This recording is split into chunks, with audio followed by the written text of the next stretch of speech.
camarades combattants pour la liberté, la souveraineté et l'indépendance réelle, c'est un immense plaisir, en ce jour 31 décembre, qui marque la fin de l'année 2024, de prendre la parole et de vous faire un bilan synthétique de l'année 2024 et aussi les perspectives pour l'année 2025.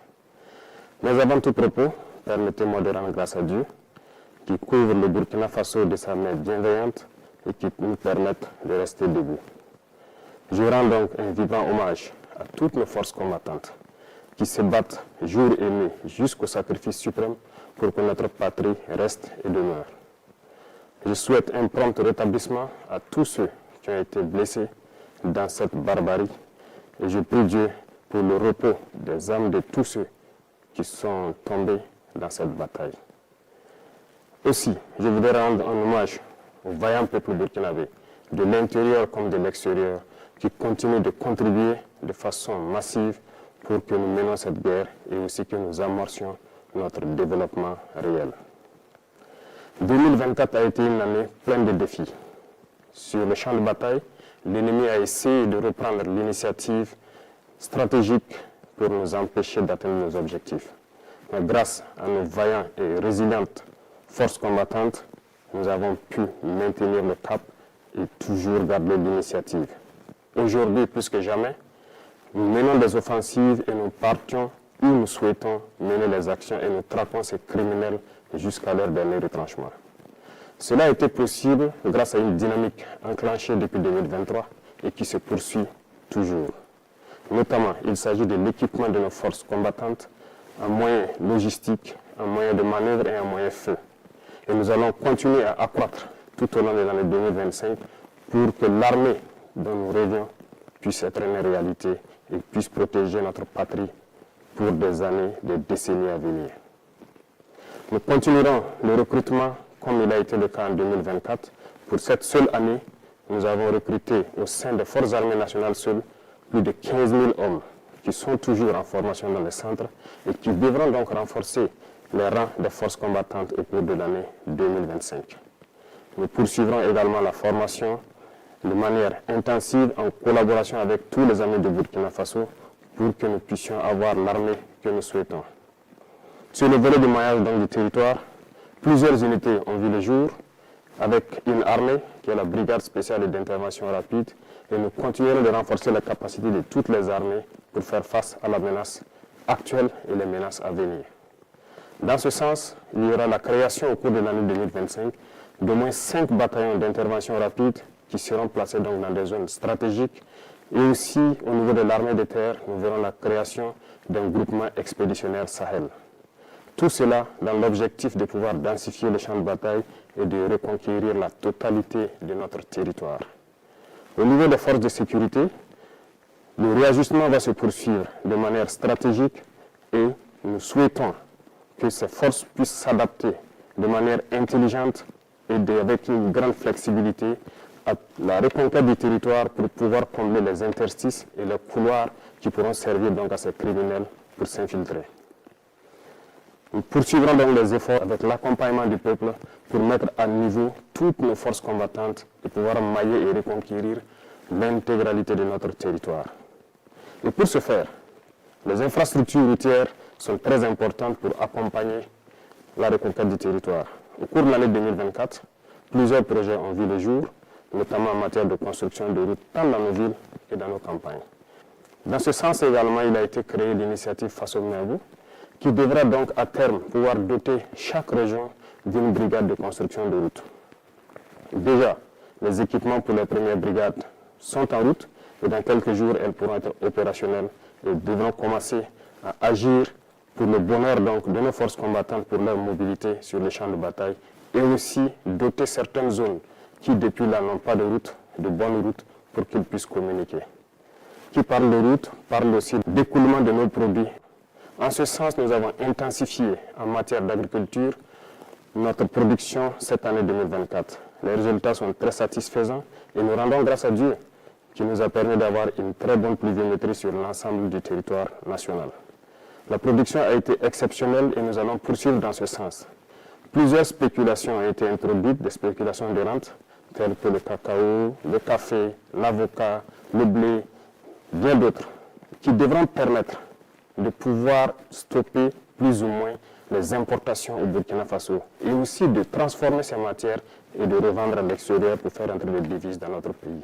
Tout ceci contribue au développement de notre patrie que nous sommes en train donc d'amorcer petit à petit. Sur le volet de l'élevage, plusieurs projets ont été menés au cours de l'année 2024, notamment donc le renouvellement du cheptel à travers donc plusieurs initiatives, mais également nous sommes en train de mettre en place un système pour l'alimentation du bétail et du poisson. Plusieurs campagnes de vaccination ont eu lieu, gratuites par endroits et subventionnées par d'autres endroits. Nous poursuivrons nos efforts en faveur du monde paysan à travers donc les intrants et toute la mécanisation qui doit suivre pour les accompagner, produire et atteindre notre objectif qui est l'autosuffisance alimentaire et pourquoi ne pas exporter nos excédents. Dans ce sens, beaucoup d'industries verront le jour pour pouvoir transformer nos matières premières sur place. 2024 a été une année où nous avons pu inaugurer quelques usines dans ce sens, mais beaucoup d'autres usines sont à inaugurer en 2025. Certaines dont vous avez assisté à la pose de la première pierre, mais d'autres également dont la pose de la première pierre n'a pas fait l'objet de communication. Et nous continuerons dans ce sens pour pouvoir transformer nos matières premières sur place pour le bonheur des Burkinabés et exporter ce qui est transformé sur place. C'est dans ce sens que nous pourrons donc faire tourner notre économie à l'intérieur et éviter les importations de l'alimentation au profit de nos populations. Sur le volet de l'économie, beaucoup d'efforts ont été faits et c'est le lieu pour moi de féliciter tous les acteurs qui ont permis donc au Burkina Faso de toujours garder la tête haute face à l'adversité. Nous poursuivrons donc notre effort dans ce sens et beaucoup de fonds ont été réajustés pour pouvoir prendre en compte donc les aspirations de la jeunesse. Dernièrement, l'Agence nationale donc pour la finance inclusive a été créée et l'objectif est de pouvoir octroyer des prêts aux jeunes et de pouvoir suivre leurs activités. Le ministère de la Jeunesse a été instruit de créer des cellules qui vont suivre donc les projets que les jeunes vont porter et qui pourront donc être financés à travers ces instances que nous avons créées. Au cours du premier trimestre de l'année 2025, nous allons tout faire pour accélérer la mise en place de ces cellules parce qu'il ne s'agit pas juste de donner un prêt à un jeune et de le laisser à lui-même. Nous voulons donner le prêt et suivre l'exécution du projet pour lequel il a pris le prêt pour que ça lui profite et que ça profite à d'autres Burkinabés et créer de l'emploi. Nous allons poursuivre les efforts dans le sens donc de l'économie et du commerce pour que notre jeunesse puisse s'épanouir pleinement avec les ressources de leur pays. Dans le domaine des mines, nous avons repris la main sur nos ressources naturelles. Les métaux comme l'or, l'argent, le cuivre et j'en passe doivent être exploités par les Burkinabés.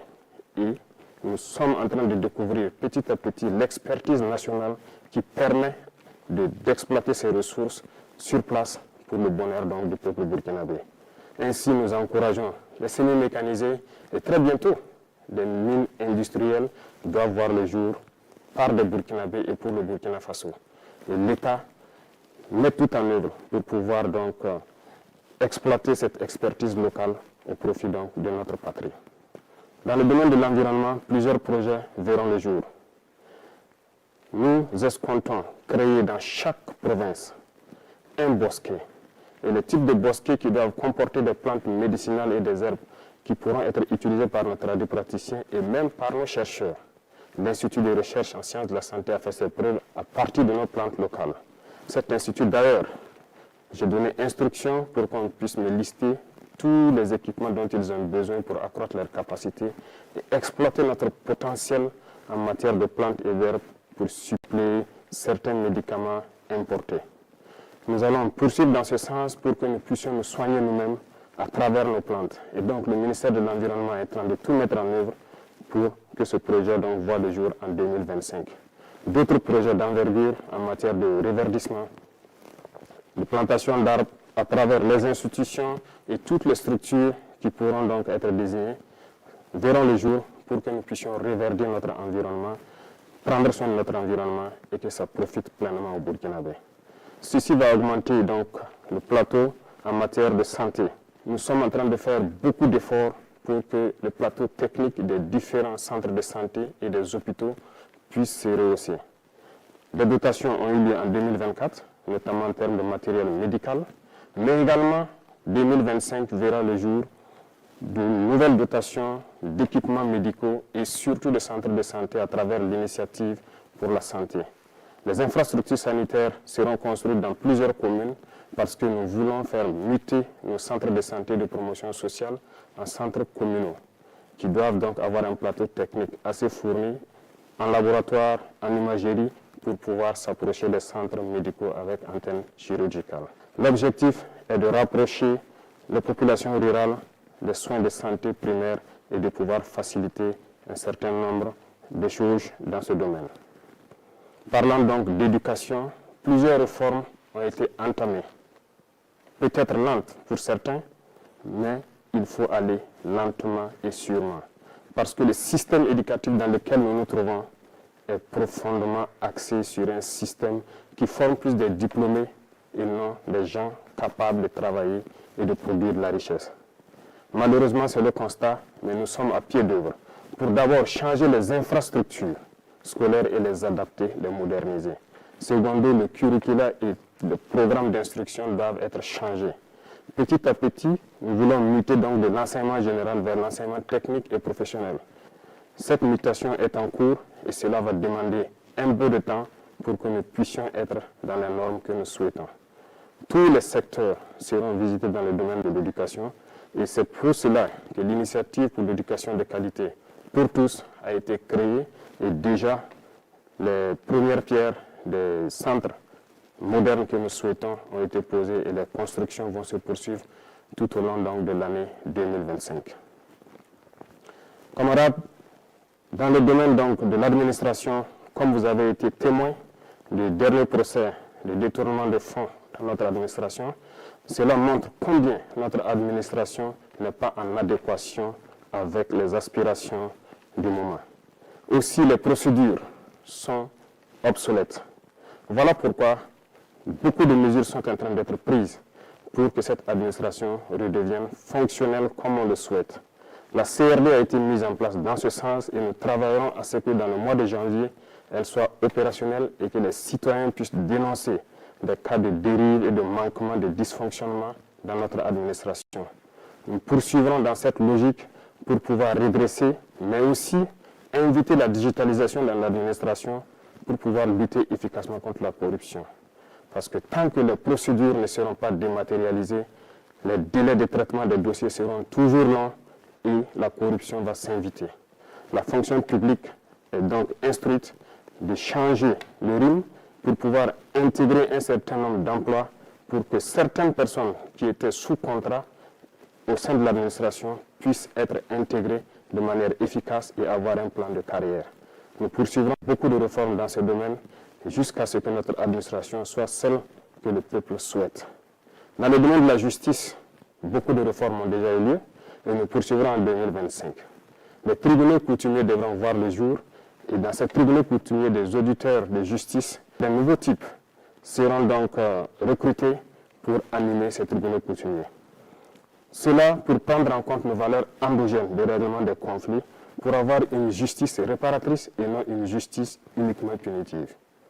Dans ce sens, en prenant en compte nos valeurs endogènes et en impliquant nos leaders coutumiers et religieux sur les valeurs qui sont les nôtres, nous pourrons transformer notre justice, la rapprocher du justiciable.